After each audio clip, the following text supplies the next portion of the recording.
Another tale well calculated to keep you in suspense. Today's story, One More Shot, written for Suspense by William N. Robeson.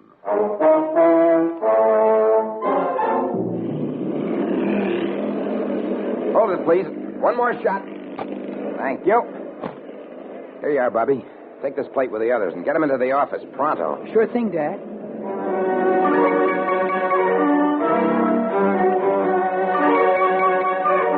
That's my son, Bobby, learning the newspaper photography business from the ground up. He's my courier. He rushes the plates from the field into the office. Two things Bobby and I like more than anything else are cameras and motorcycles. That's why I asked to cover this cycle race. That was the winner I just photographed. Just in time for the early evening edition, if Bobby makes the office in time.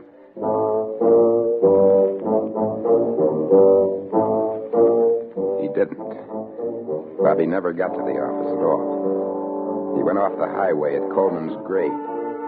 He was dead when the police arrived. A victim of too much speed, they said. Just another traffic accident. But I didn't believe it. Bobby was too good a driver. He was too careful. So I did some investigating on my own. And then I went to see my friend, Sergeant Quad, in homicide. I checked it out with traffic, Bernie. It was just another unfortunate accident. It was not an accident, Quad. It was murder. Look, Bernie,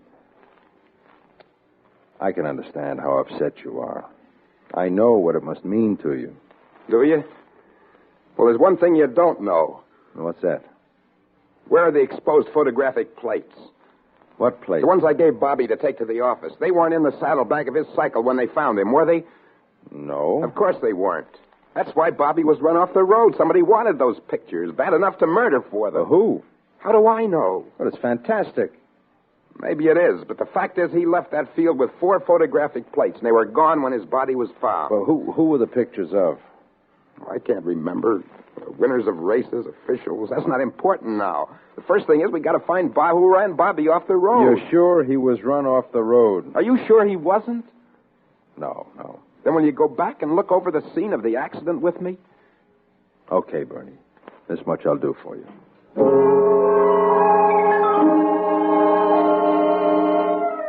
So we went back to the scene of the accident on Coleman's grade. At this point, the curve was too gradual for the most inept driver to go off the road. I walked up the hill, my eyes glued to the pavement, until I found what I was sure would be there. Hey, Quad, look at this. See what? Here? Look, by the curve. Flakes of green paint. Yeah, so? Bobby's bike was painted black.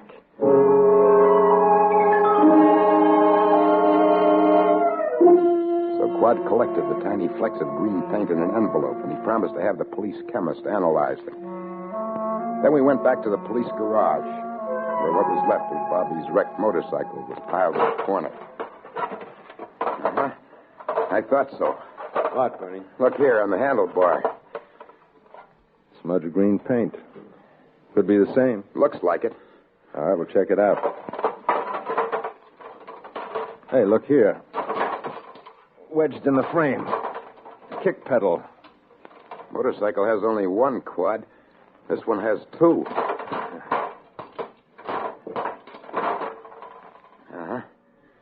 Extra pedals off an English BSA.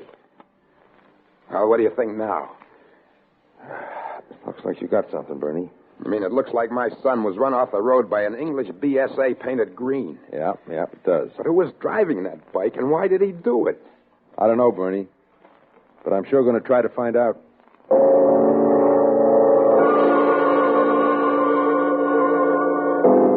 While Quad was running down the paint shops to find one that might have repainted a green BSA in the part cellars, to find who sold a new BSA kick pedal, I had my work cut out for me.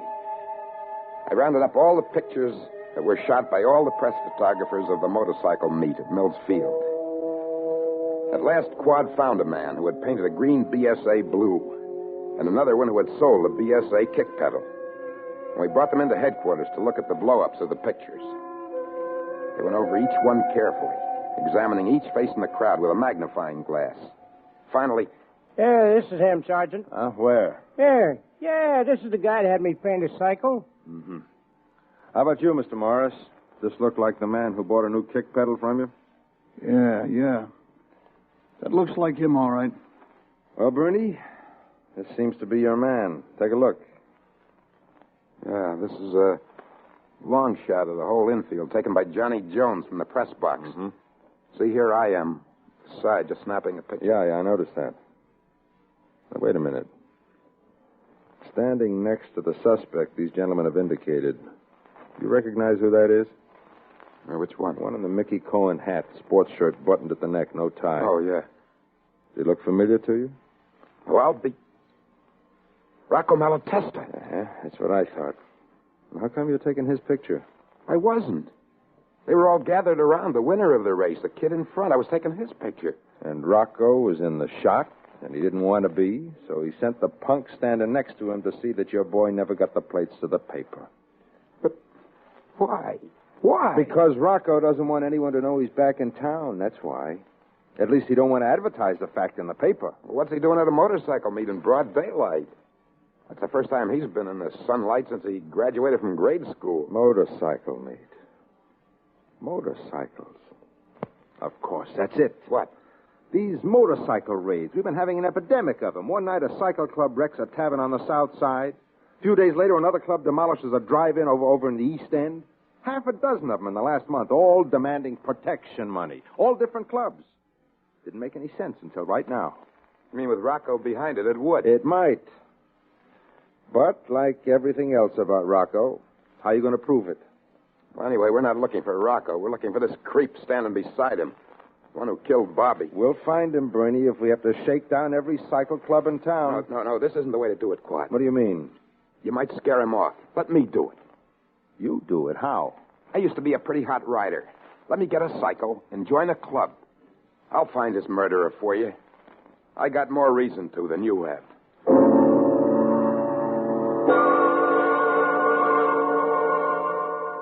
In just a moment, we will return for the second act of Suspense.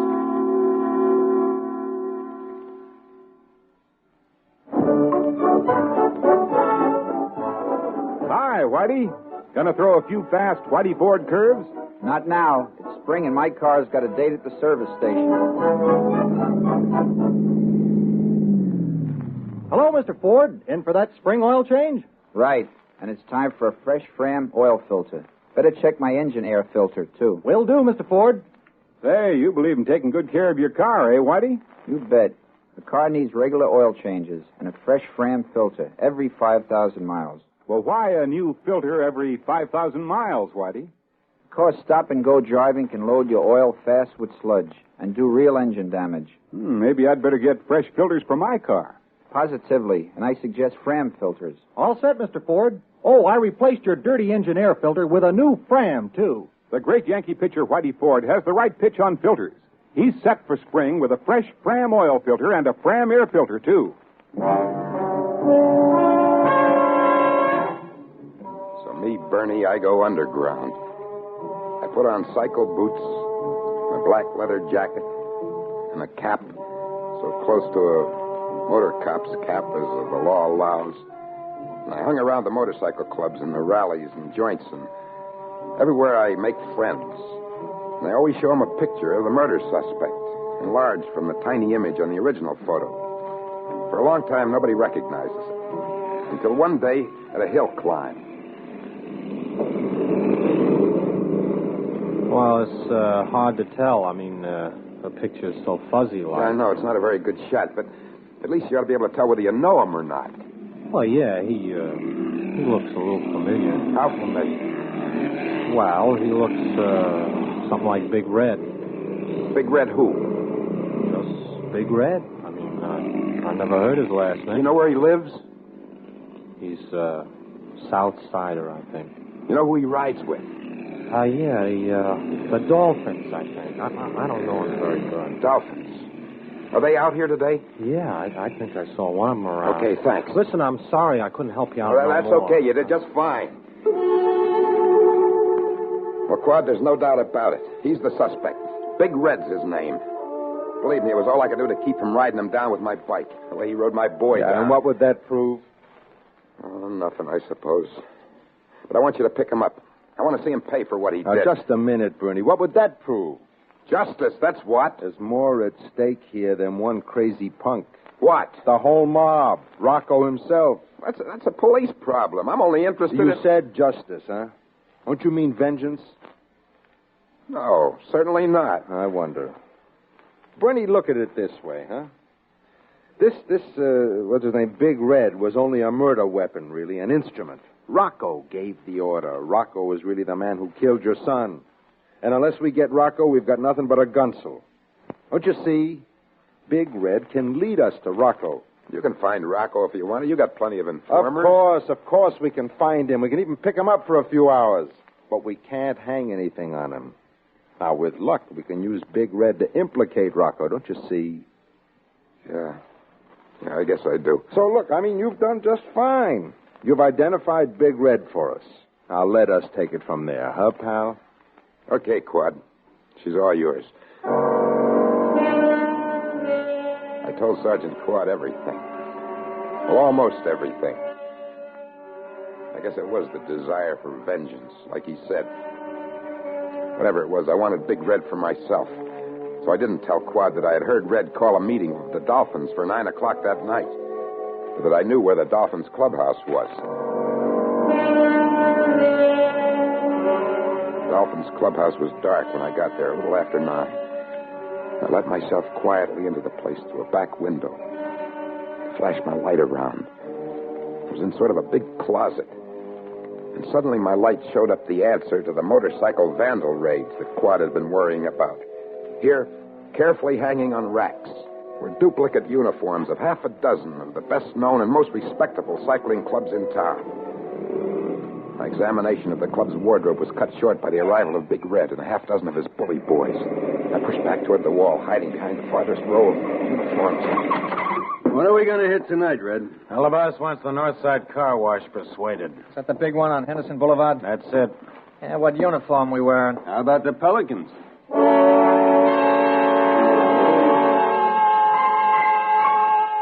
My heart stopped. I was hiding behind the rack which held the Pelican jackets. Nah, we went as Pelicans last time. No use giving them guys too bad a name. All right, then. How about the Dragons? Okay. We haven't complimented the Dragons for a long time. It didn't take them long to change into the helmets and jackets of the Dragons. 5 minutes after they arrived, they were roaring off again. There was a payphone in the corner, and I used it to call Sergeant Quad. You promised me you'd let us handle it from here on in, Bertie. Yeah, that's just what I'm doing, Quad. All right. You say they're going to hit the North Side Car Wash on Henderson Boulevard. That's right. Okay, we'll be out there and stop them. I'll meet you there. Bernie, will you please stay out of this now and let us handle it? Yeah, sure, Quad. I'm through playing cop. I'll be there just to get the pictures for the press. Yeah, well, how are you going to get there? I'm going as a dragon. I quickly found a jacket and helmet that fit me, and I caught up with the phony Dragons before they'd gotten a mile away. They were riding along the freeway in column formation. I slipped in between the last two riders. They looked at me curiously. I smiled at them. They shrugged. After all, I was wearing a dragon uniform. Motorbikes roared into the North Side Car Wash from all sides. The manager saw them coming. He saw there was no escaping them. Big Red started for him, then realized he had a ringer in his ranks. He walked up to me. Who are you? There he stood, this insolent, brutal punk. My son's murderer, not a foot from me. So close I could reach out and grab him by the throat. I could kill him with my bare hands. The hate and fury welled up in me. And I remembered the other one, the big one we were after, Rocco. I got hold of myself. I tried to look innocent. I said, who are you? Who, me? Yeah, you. Rocco sent me. What's that you say? Said Rocco sent me. I don't know no Rocco. He said I should make a report on how good you do your job. Yeah? Well, how do I know what's that you... the idea? Get them cycles off this property. I'll talk to you after I finish the job. Yeah, you do that. I'll still be here. You, the boss here? Yeah, I said get them cycles out of here. I heard you. Well, get them out of here. We don't wash cycles, only cars. Like I know, Pop, and you got a good business here. Like, maybe you want to keep it that way? What do you mean? Insurance, like. You pay a little each week, and nothing happens to upset your business. The old protection racket. I said insurance, Pop. I won't pay you a cent. Oh, I think you will. Don't you, Shorty? Yeah. Shorty hurled a wrench through the window of a sedan, slowly moving down the wash rack. As the hot water and soap poured into the car, the rest of the mob went to work. Switchblade knives slashed through the tops of expensive convertibles. Windshields were smashed. Tires slashed. The place was becoming a shambles when the scream of sirens put a stop to the vandals. As they headed for their cycles in a frantic attempt to get away, I caught up with Sergeant Quad, who was just drawing his gun. Hold it, Quad. That's Fred. All right, come on, then. Let's follow him. Maybe he'll lead us to Rocco. I'm sure he will.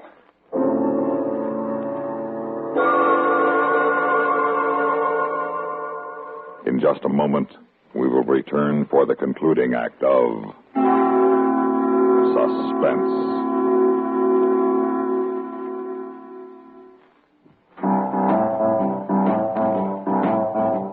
Talk about best-selling records.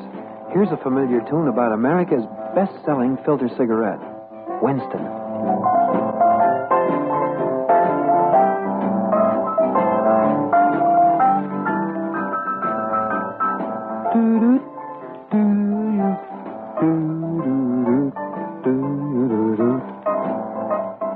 Winston gives you real flavor, full, rich tobacco flavor.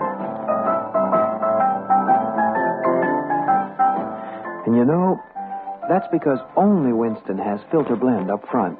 Choice, flavorful tobaccos, specially selected and specially processed for filter smoking. No wonder Winston tastes good. Like a cigarette should. Smoke Winston.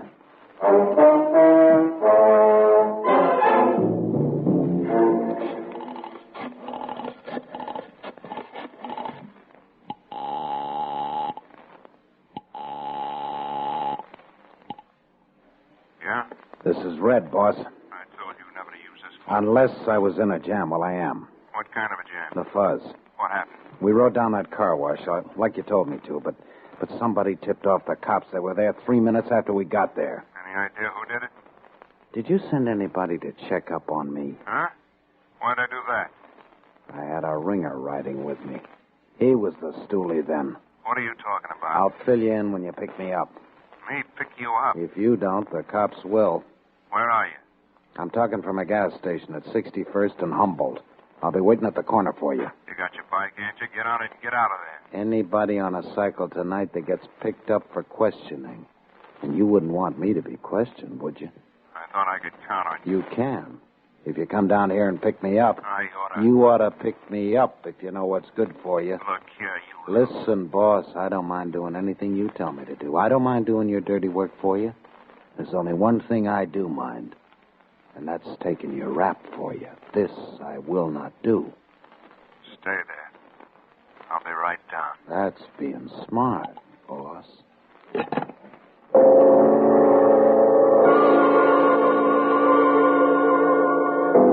Patrol car coasted into the curb in the shadows across the intersection from the darkened gas station. Sergeant Quad and I watched silently as Big Red slowly hung up. Foam came out of the booth. We watched as he wheeled his cycle behind the gas station. We watched as he came back a moment later without his cycle jacket or his helmet.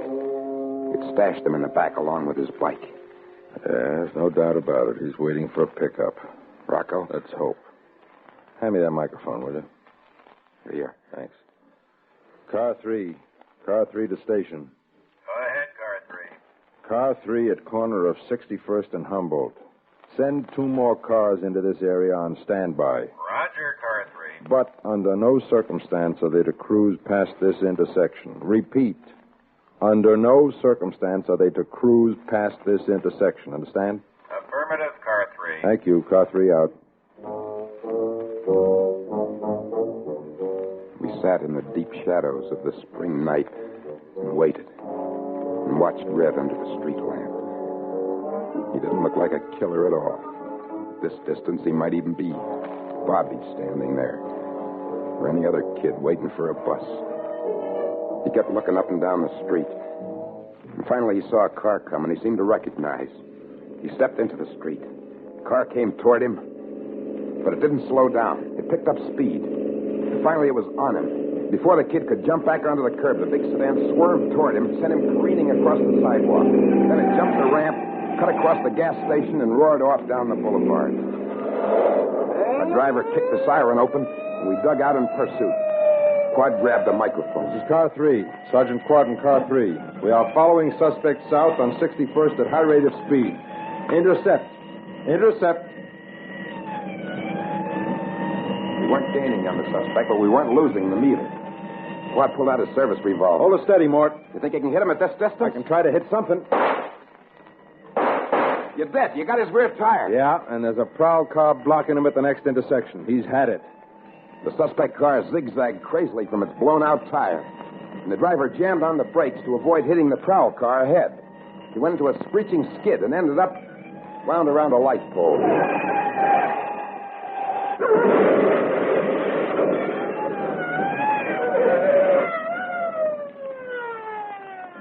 The driver was pinned behind the steering wheel, bleeding but still conscious. It was Rocco Malatesta. Gee, you cops go to a lot of trouble to make a speeding case. No, not this time, Rocco. This is one ticket you can't fix. This is murder. What are you talking about? Hit and run murder before witnesses. Yeah, we'll see about that. How about getting me out of here? But first, just hold that pose. Hey, what is this? You coppers carry newspaper photographers with you on a prowl car? Well, not usually, Rocco, but this photographer's special. You know, Rocco, if it wasn't for him, you wouldn't be here. What? Hold it. Just like that. For one more shot.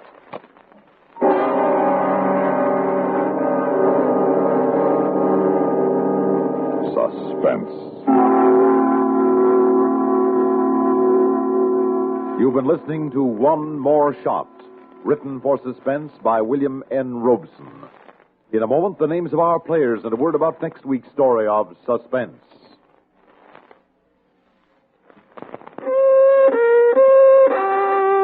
Out of tune because of irregularity? Kellogg's All Bran helps put you back in tune. Kellogg's All Bran is the natural way, the good food way to end constipation caused by lack of bulk in your diet. There's only one All Bran, Kellogg's All Bran. Its whole bran content gentles away constipation, supplies your system with the bulk-forming food you need. Kellogg's All Bran is the only whole bran cereal to bring you the combination of proved effectiveness, appetizing taste, and crispness. It never gets mushy in milk. So get back in tune and stay in tune. It's easy with the one and only Kellogg's All Bran, ALL-BRAN.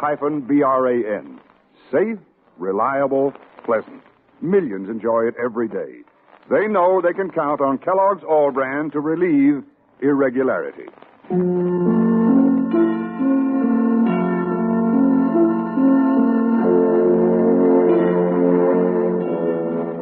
Heard in tonight's story were Joseph Julian as Bernie, Nat Polan as Quad, Frank Thomas Jr. as Red, and Jim Bowles as Rocco. Others in the cast included William Redfield, Alan Manson, Jack Grimes, Sam Raskin, Bill Lipton, and Peter Fernandez.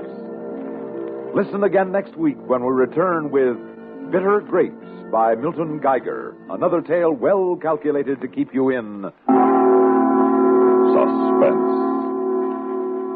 The latest news follows, then Have Gun Will Travel on CBS Radio.